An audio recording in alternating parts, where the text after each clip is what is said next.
I just finished making an album in 45 days. The album is called That Time I Found an Abandoned Mech and It Turned Out to Be a Gundam and I Became the Greatest Pilot in the Universe. It's a play on some of the long title anime that exists out there. Now that I'm finished, I figured that this episode of Yards would be a good time to reflect on that. I finished up on Sunday. Today is Wednesday, so it's been a few days. You can listen to it on my YouTube or head to my website, which is blackdave.xyz. Something that I feel like a few of my friends have asked me is what people think about the album.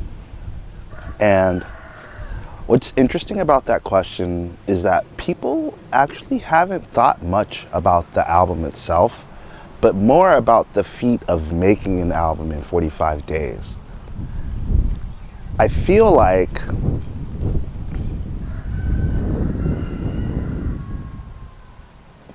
this is another chapter in the book of Dave makes something and people get really excited about how he did it or what he thought during making it or what he thought after it or his process leading into it or whatever, and not thinking so much about the work itself.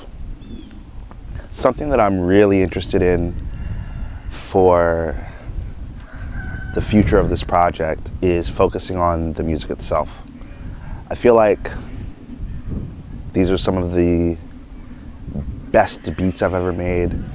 I'm rapping at the edge of my ability. I have really been able to lock in on, juxtaposition, cinematic sound, good anime references, a couple personal songs.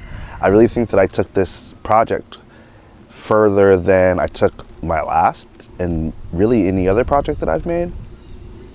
And I feel like people are just so excited that I did it in 45 days. For the people watching this who don't make music, a lot of times making music is the easy part. It's everything that comes after that's really tough. This is why you will see talented artists with no traction.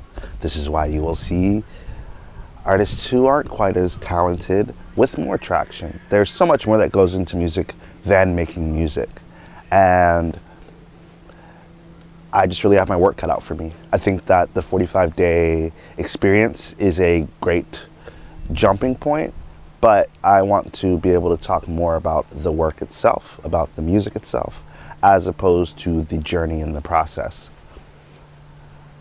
But since we're here, on the journey and the process, one of the main things I really learned and picked up on, it probably took me maybe 30 days to pick up on this, was that I should have just tried to complete something as opposed to making a bunch of beats and thinking that I can come back on the backside and write all the lyrics.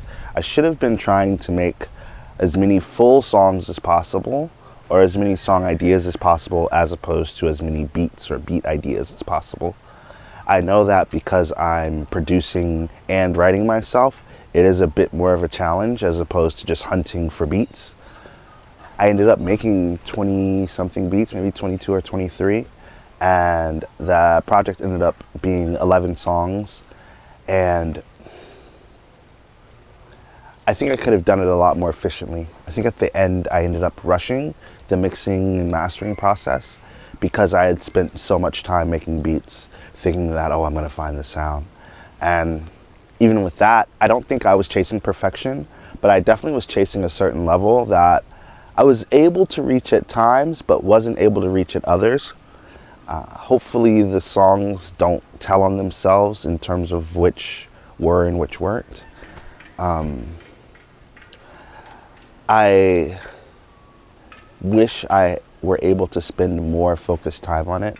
There were some days where I was only able to spend 1 or 2 hours on the project. There were some days where I was able to spend 6. What ended up happening was, toward the end, I really started to prioritize the project when I should have been trying to prioritize it at the beginning. I was doing work for one of my friends at her job, and she had quit towards the end of it. So I was able to free up a whole handful of time and really lock in towards the end.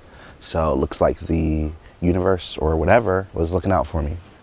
Shout out the universe. I am unsure what to do now. I'm going to work on getting this out to DSPs as soon as possible. I'm heading to Japan in a couple of weeks, about a week and a half, and I want to have the project out by then so that you guys can enjoy it and I don't have to think about how to get it out. And then when I return from Japan, I'll focus a lot on the post-release rollout. Things that I will be focusing on will be interviews, podcasts, new set of photos, all the normal things that you should do as an artist when you release a project. I don't want to delay the gratification any longer than it needs to be, and so I want to try to get the music onto Spotify and Tidal and Apple Music as quickly as possible. I'm really excited to try platforms that I don't normally try to do things that I don't normally try, and just have a bunch of experiences. If you haven't heard the album yet, please go listen to it. If you haven't watched the videos, subscribe to my TikTok or new Instagram profile, please do that. I had made a whole new set of profiles when I started this process. I think on TikTok I have around 100 followers. Same thing on Instagram, but I think I got more likes and more comments on TikTok. And then I was also on YouTube. I think I gained 9 new subscribers or so. I did get a handful of comments. On all of the apps, people were saying that my content was popping up on the For You page.